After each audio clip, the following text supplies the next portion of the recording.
What's going on, folks? Welcome back to another one of my world building and creature design videos here on the channel. And hello to all of you newcomers as well. For those of you who are new to my content, the creature concepts you will be seeing me talk about here are for a bestiary that I'm planning on making into an ebook.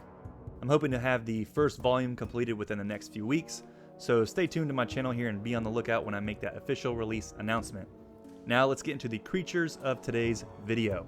So, the theme for this episode is giant monsters. I've always been a huge kaiju fan, especially of Godzilla in particular, so I wanted to create some more Titan-sized beasts to inhabit the world that I'm building here. These giant monsters will be classified as colossals.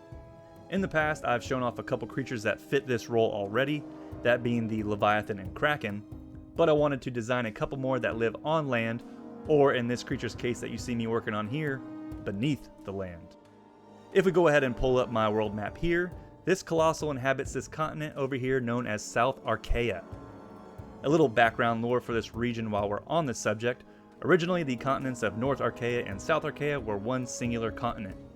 There was a massive cataclysmic event long before races like the elves ever even existed. It literally split the continent in half, and that's why that body of water between the two is called the Sundered Strait. There was also this advanced civilization that once inhabited this area before that time, and the majority of their cities were lost to the bottoms of the ocean during this event. Now, this big old brute here dwells deep within the massive cave systems that exist beneath the lands of South Archaea. These grand caverns are their own lush ecosystem and have tons of creatures seen nowhere else on the planet. There's these massive, magical crystal growths spawned all throughout the caverns, coursing with intense energies. These strange crystals are basically like the lifeblood of this ecosystem. And these dudes here have existed for countless millennia in these caverns and are so connected to these crystals that even their hulking bodies have spawned their own crystalline growths. These massive crystal spires erupting from their thick hides are coursing with the same powerful energies as the others. They can channel this energy into those two massive ones on its back and fire it into a concentrated beam, so homie basically has laser cannons. I definitely enjoyed designing this one here in my new and improved art studio setup. And speaking of that, let's take a minute to look at the sponsor of today's creature design video. When you're spending hours sitting down and working, whether at your computer desk or your art studio, comfort shouldn't be an afterthought. Meet the FlexiSpot C7 Max. With its ergonomic design, the C7 Max supports your back, relieves pressure, and helps promote proper posture. Whether you're working on art, gaming on your PC, or just working from home in your office, this fantastic chair will help keep you comfortable all day long. I've always had to cycle through plenty of lackluster computer chairs that don't last long or offer much support, and in fact for the past 6 months I've just been using a dining room chair, which has made it almost impossible for me to sit here at my desk and work for longer than an hour at a time before experiencing some severe back pain. Luckily, I no longer have to worry about that. This is an incredibly versatile chair. The backrest locks at 93 degrees with a latex padded seat and adaptive lumbar support. The seat includes a 0.2 inch thick latex layer, providing comfort for long periods of sitting, much softer than regular foam cushions. The chair has a 4-level lockable backrest with a maximum recline of 135 degrees, 5D armrest that can rotate 360 degrees, and you can even get a pull-out footrest accessory as well. And it's also Frenchie approved, so how can you top that?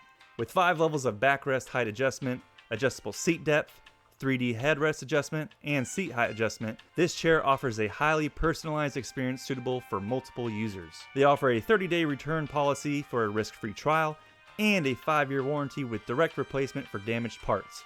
You can use my exclusive code C730 when purchasing the C7 Max to enjoy a $30 discount.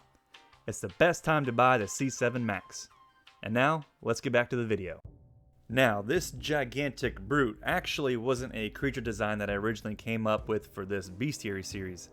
In fact, back when I was a teenager uploading my stuff to DeviantArt, my main stuff I would post revolved around a personal kaiju universe I was creating. And I had this idea of creating a quadrupedal dinosaur with Rhodochrodon growing all over its back.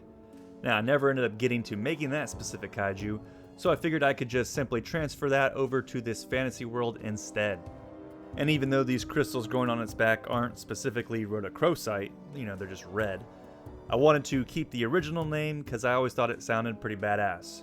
So, allow me to introduce you to the colossal Rhodochrodon. And now let me go ahead and read off its lore entry here before we flip the page to some more intel. Deep beneath the surface of South Archaea and the grand crystalline caverns, the titanic Rhodochrodon slumbers.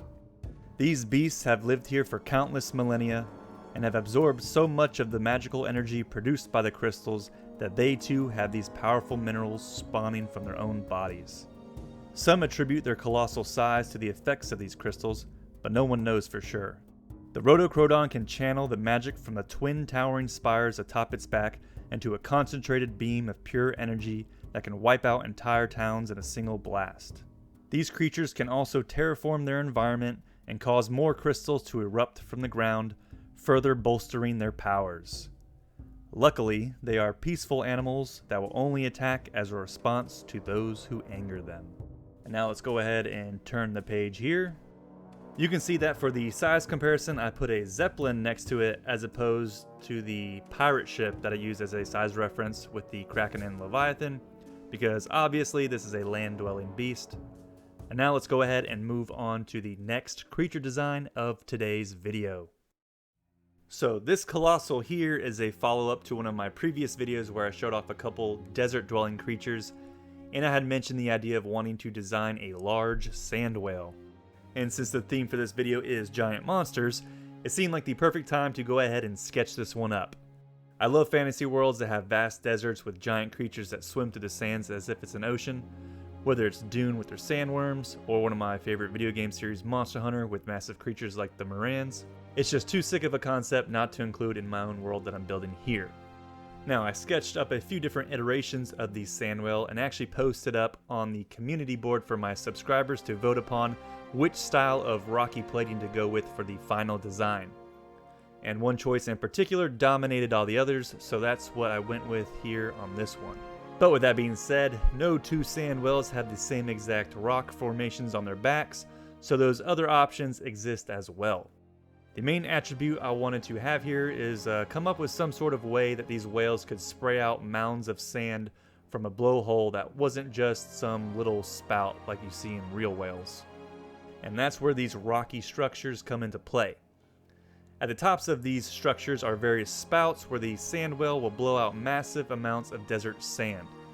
Since it eats by just engulfing large batches of terrain, it has a filtration system in its body that sorts out the prey animals from the dirt, and that filtered sand gets shot out from these towering structures. These massive beasts are capable of releasing so much sand from these spouts that it can even create huge sandstorms that consume the skies. Many adventurers may find themselves lost in these storms and go looking for cover, only to find out that these small mountains they're seeking shelter in are actually part of this colossal animal. Now, these aren't aggressive creatures or anything like that. Most of the time, they're just chilling, halfway submerged beneath the desert sands, minding their own business. Oh yeah, and I forgot to show y'all the region on my map that they live, so here you go. They dwell in the Rhodochrodon desert, just like these sand thrashers from my previous video. This one was definitely fun to draw up here, so I hope y'all like the way it turned out. Actually, since I've shown off 4 different colossals so far in this series, let me know in the comments down below which of these titanic beasts is your favorite. Is it the sand whale, the Rhodochrodon, the Kraken, or the Leviathan? And even though these will be the only 4 colossals in the first volume of the bestiary, let me know what other sort of giant monsters you would like to see in this world of mine. And here we have the completed piece for the sand whale. Now let's go ahead and read its lore entry here before wrapping up the video. There are many magnificent beasts that inhabit the world, but few are as awe-inspiring as the colossal sand whale. A living, breathing mountain, this species is found deep within the golden sands of the Rhodochrodon desert. It is often hard to distinguish these creatures from the mountainous formations throughout the lands, as they lay submerged beneath the sands with only the rock-like formations upon their backs exposed to the surface. These rocky structures have spouts littered throughout them, which the whale uses to expel tons of filtered sand.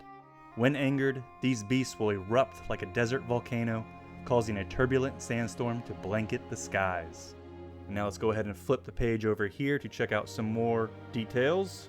So you can see there those sort of rocky formations like I mentioned earlier. I They're slightly different from the previous sand whale, so they can come in all different sorts of shapes and sizes. And that's going to do it for today's creature design video. If you like the video, be sure to hit that like button. And if you haven't already, subscribe to the channel if you enjoy my content and want to stay up to date with everything I do here. Thank you all for watching, and I'll see you in the next one.